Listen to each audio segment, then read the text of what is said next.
Good morning class. As you know that today we are going to start fifth chapter of history, that is the Vedic age, and this is the last lesson of term first syllabus. Okay, write down today's date on it. In this lesson mainly we focus on the coming of the Aryans, the Veds, the early Vedic period and the megaliths. So let's start.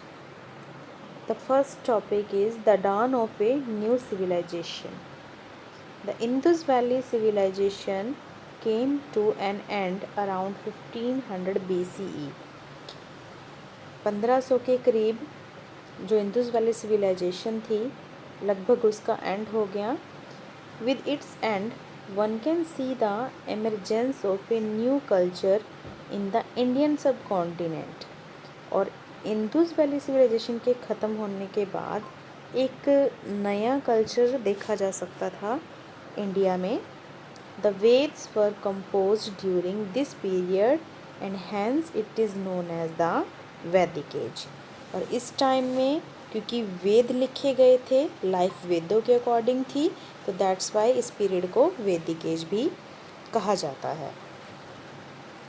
Ramayana, Mahabharata, the two great epics were also composed during this period. तो जो भी आप रामायण और महाभारत की कहानियाँ पढ़ते हैं वो इसी टाइम पीरियड में कंपोज की गई थी. मतलब इस टाइम में ये लोग यहाँ इंडिया में रहते थे. These literally sources thus provide a lot of information about the lives of people during the Vedic age. तो रामायण और महाभारत से भी वैदिक एज की लाइफ के बारे में बहुत सारी जानकारी मिलती है. Now the coming of Aryans. सबसे पहले देखते हैं कि जो आर्यंस थे वो कैसे आए. The Vedic age is marked by the coming of the Aryans. तो वैदिक एज जो है वो आर्यन के आने से ही मानी जाती है. According to historians, Aryans were cattle herders from Central Asia. They migrated to India in search of pastures. तो ऐसा माना जाता है कि जो आर्यंस थे वो पशुओं को चराने वाले कैटल हर्डर्स थे और वो ज़रूर पशुओं के लिए जो घास होती है जिसको पेस्चर बोला जाता है उसकी तलाश में इंडिया में आए होंगे. Some groups of Aryan settled in India. उनमें से कुछ ग्रुप जो है आर्यन के इंडिया में रह गए होंगे. And they are now known as Indo Aryans, जिन्हें बाद में इंडो आर्यन कहा जाने लगा. They are believed to have spoken the Sanskrit language.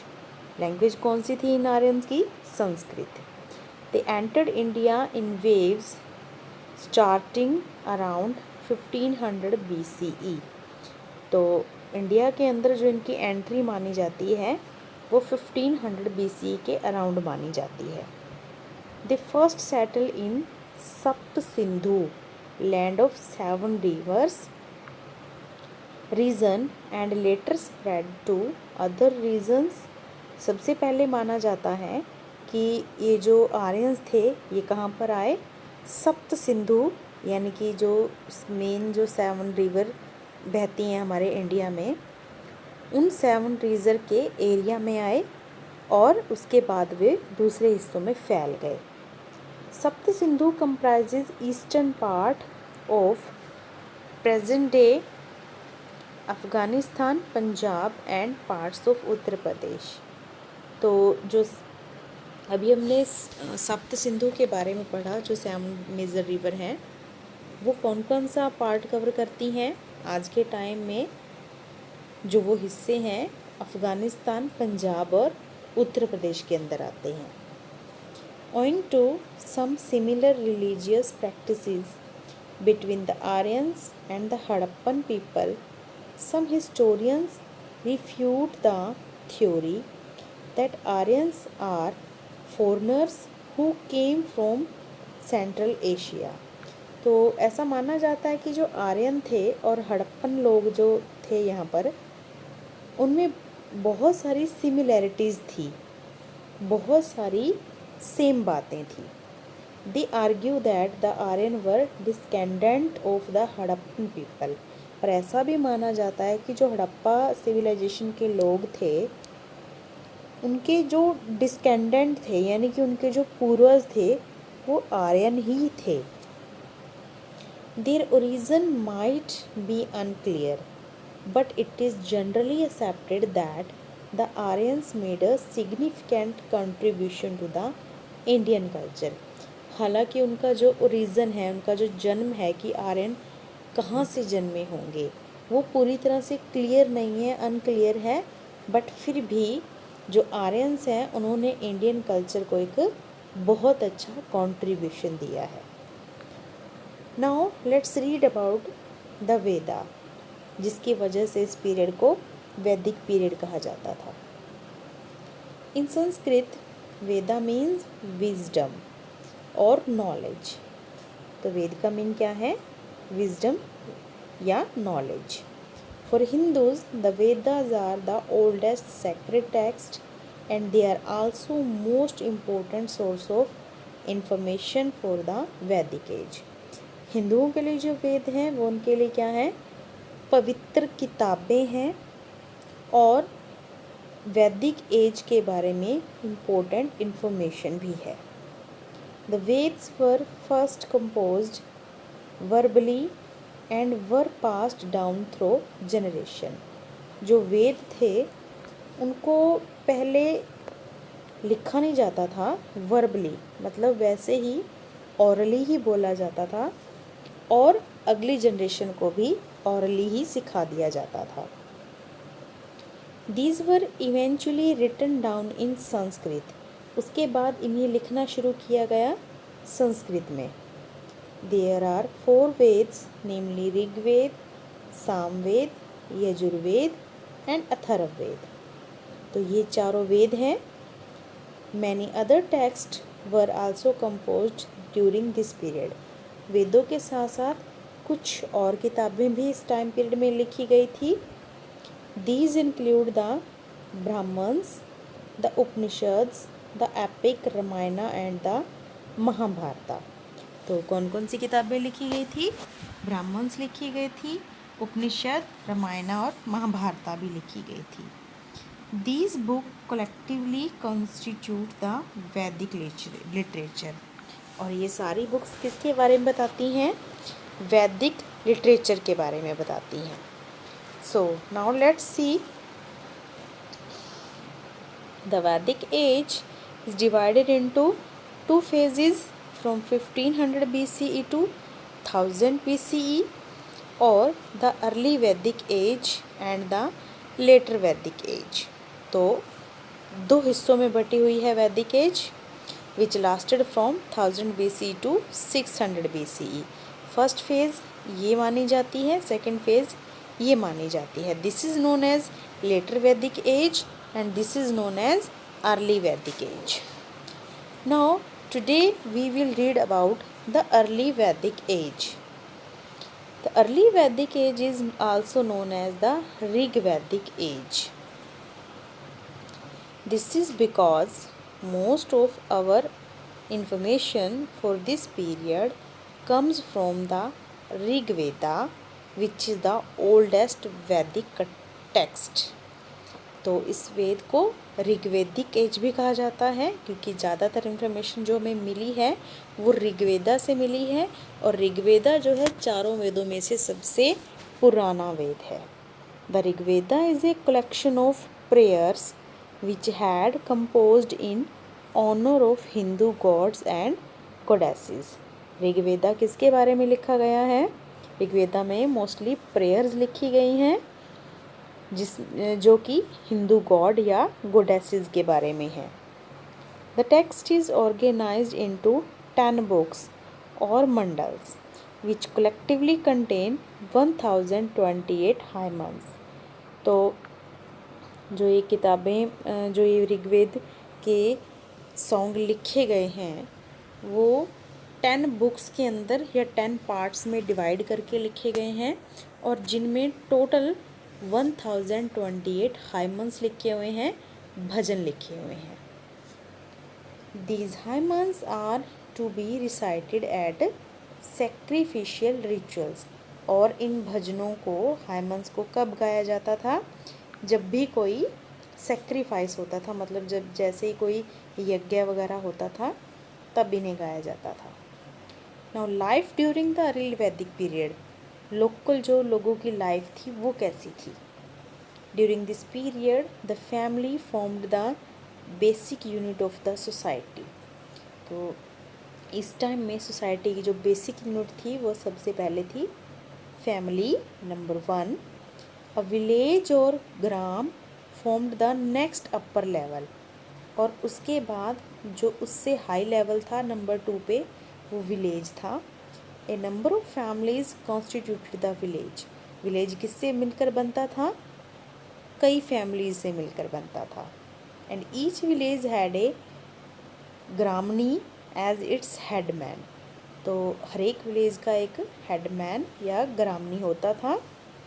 A number of villages formed a clan, number 3 पर clan. And several clan constituted a jana और a tribe, this was on number 4। तो सबसे बेसिक यूनिट क्या थी? फैमिली थी सबसे smallest unit. कई families को मिलाकर विलेज बनता था। विलेज का एक हेडमैन हुआ करता था। एंड कई विलेजेस को मिलाकर एक क्लान बनती थी, और कई क्लान्स को मिलाकर एक जन या एक ट्राइब या एक कास्ट बनती थी। Each tribe had a hereditary head called rajan. हर एक ट्राइब का एक हेड होता था जिसे राजा कहा जाता था या राजन कहा जाता था। However, this post was also elected at times by a tribal assembly called the Smiti। हालांकि ये जो राजा होता था इसे ट्राइबल असेंबली द्वारा, जिसे स्मिति कहा जाता था, उसके द्वारा चुना जाता था। The Rajan protected the tribe from the its enemies and he was assisted in his work by many assemblies such as Sabha, Samiti and विधाता। तो राजा जो था वो अपने ट्राइब को दुश्मनों के हमले से बचाता था, और इसके अलावा राजा की हेल्प के लिए सभा, समिति और विधाता असेंबलीज बनाई गई थी जो राजा को उसके काम में हेल्प करती थी। Both man and women were allowed to be member of these assembly. तो आदमी और औरत दोनों ही इन असेंबलीज के मेंबर हुआ करते थे। A number of officials were also elected for day to day administration. These include the purohit and the senanis etcetera. तो हर रोज़ का काम देखने के लिए कुछ ऑफिशियल्स इलेक्ट किए जाते थे। कौन कौन से? पुरोहित और सेनानी। The Purohit performed religious ceremonies and advised the king on religious matter. तो पुरोहित का काम क्या था? धार्मिक सेरेमनी, धार्मिक उत्सवों को परफॉर्म करना, जैसे यज्ञ वगैरह, और राजा को रिलीजियस मैटर्स पर सलाह देना।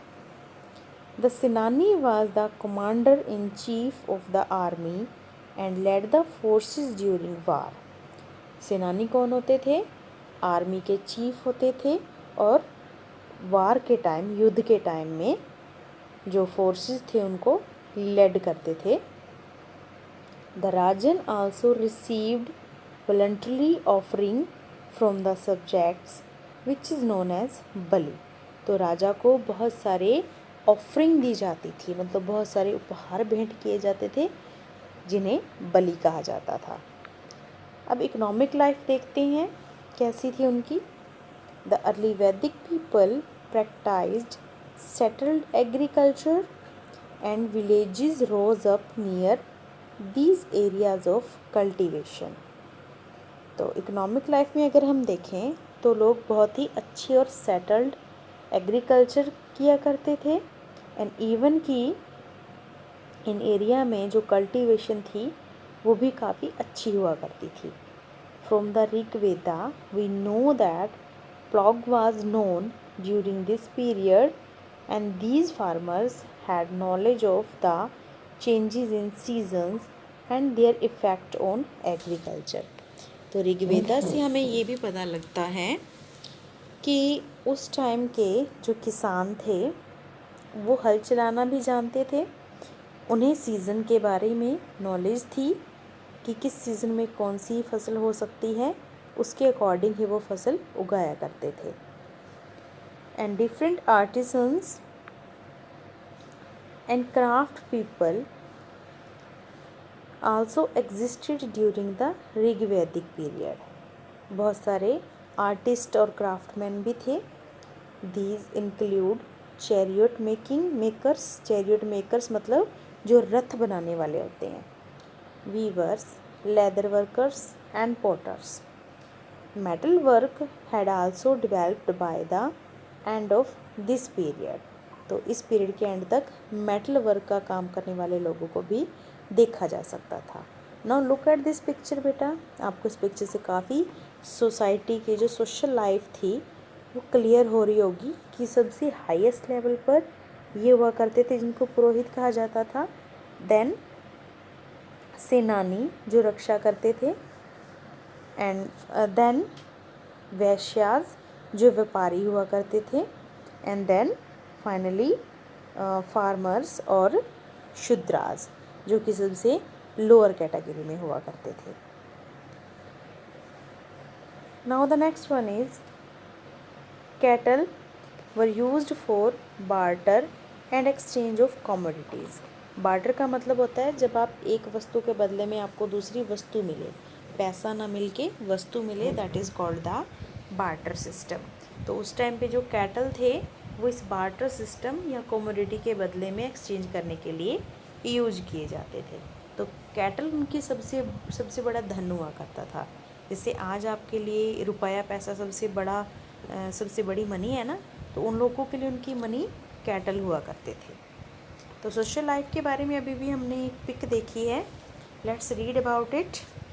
Social life during the early Vedic age, family formed the smallest unit of the society. The head of the family was called the grihapati and it was usually the father. Family का हेड कौन होता था? Father होता था. और क्योंकि एक बेसिक यूनिट थी तो इसी से ही जो आगे की पोजीशन थी वो तय की जाती थी. We can see the division of the society into 4 varnas और caste from this time onward. तो हम देख सकते हैं जो सोसाइटी थी वो काम के अकॉर्डिंग 4 हिस्सों में बटी हुई थी. According to the occupation of the people, the society was divided into Brahman, priestly class, Kshatriya, warrior class, Vaishya, agriculturalists and traders, and Shudras, menial class. अभी जो हमने पीछे देखा है. However this division was not very rigid. The early Vedic society placed women in respectable position. उस period में women की बहुत ही रिस्पेक्ट की जाती थी. Women were allowed to receive education. औरतों को शिक्षा लेने का पूरा हक मिला हुआ था उस time. In fact some of the hymns in the Rigveda are believed to have been composed by women scholars. ऐसा माना जाता है कि ऋग्वेदा के कुछ हाइमन्स भजन जो हैं वो वुमेन स्कॉलर्स ने भी लिखे हैं. They could take part in public meetings. औरतों को पब्लिक मीटिंग में हक लेने का पूरा अधिकार हुआ करता था. There was no practice of child marriage. उस टाइम पे कोई चाइल्ड मैरिज नहीं करवाई जाती थी. And widow remarriage. तो widow remarriage was also allowed during this period. Even कि चाइल्ड मैरिज तो नहीं होती थी अगर कोई विडो थी, मतलब जिसको हम बोल सकते हैं कि जो विधवा औरत होती है, उसको भी दोबारा मैरिज करने का पूरा हक भी था। And most importantly women were allowed to choose their own husband. और सबसे बड़ी बात, वुमेन को उस टाइम अपने हस्बैंड को चुनने की पूरी छूट हुआ करती थी। अब हम देखते हैं कि वहाँ के लोग जो हैं वैदिक पीरियड में कैसा फूड और कैसी ड्रिंक लेते थे। The early Vedic people at simple food like milk, barley, cereals, grains, ghee, fruit, vegetable etcetera.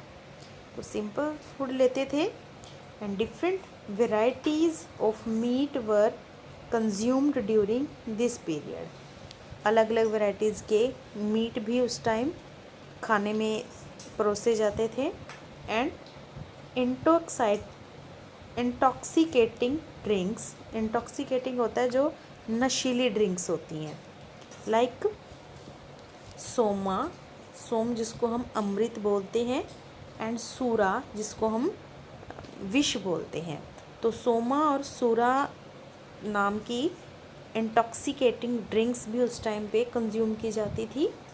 And Soma यानी कि जिसको अमृत कहते थे वाज अ सैक्रेड ड्रिंक, एक पवित्र ड्रिंक हुआ करती थी, यानी कि अमृत हुआ करता था, which was consumed only during religious ceremonies, जिसे सिर्फ धार्मिक उत्सव के बाद लिया जाता था। अगर हम बात करें रिलीजन की, धर्म की, तो देखते हैं धर्म कैसा था। The early Vedic people worshipped nature gods and goddesses. तो वैदिक पीरियड के जो लोग थे वो नेचर के गॉड और गॉडेसेस को ही पूजते थे। There was no practice of idol worship, कोई मूर्तियाँ बनाकर उनकी पूजा नहीं की जाती थी। The people prayed to gods for good health, sons and cattle. लोग भगवान से उसकी जो पूजा करते थे वो अच्छी हेल्थ या कोई बेटा या फिर कोई कैटल मांगने के लिए ही प्रार्थना करते थे। And gods were worshipped bye chanting हाइमन्स and making offerings. हमेशा जो भगवान की पूजा की जाती थी वो या तो भजन गाकर या फिर उसको कोई बलि वगैरह देकर पूजा की जाती थी। और बलि में क्या होता था, कैटल, जानवरों की बलि होती थी। Ghee, milk, ghee, soma etcetera were offer to the gods. तो यज्ञ में इन सब चीज़ों को डालकर बलि दी जाती थी। यज्ञ और सेक्रीफाइसेस वर आल्सो परफॉर्म्ड। यज्ञ उस टाइम परफॉर्म किए जाते थे। Brahmans usually performed these yajnas and the entire family took part in it. ब्राह्मण इन यज्ञ को करवाया करते थे और पूरी फैमिली इसमें बैठा करती थी। Some of the gods worshipped during this period are the Indra, the god of thunder, Surya the sun god, Usha the goddess of dawn etcetera. तो इन भगवानों की उस टाइम पूजा की जाती थी। Now two little topics are there. First one is recreation. Music मतलब मन को खुश करने के लिए क्या किया जाता था। Music and dance formed the main form of recreation. Music और डांस किया जाता था खुश होने के लिए, मनोरंजन के लिए। The Aryans also liked the game of dice. इसके अलावा जो आर्यंस थे वो डाइस की गेम भी खेला करते थे। They were also fond of chariot racing, horse racing and hunting.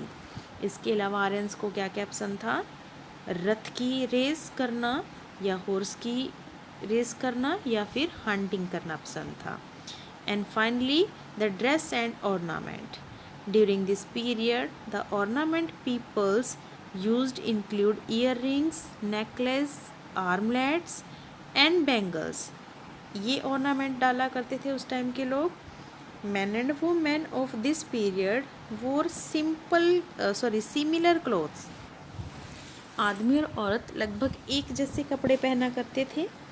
Both wore one garment wrapped around the shoulder and another garment around the waist, जिसमें कि एक कपड़ा ऊपर लपेटा जाता था और एक कपड़ा नीचे लपेट कर पहना जाता था।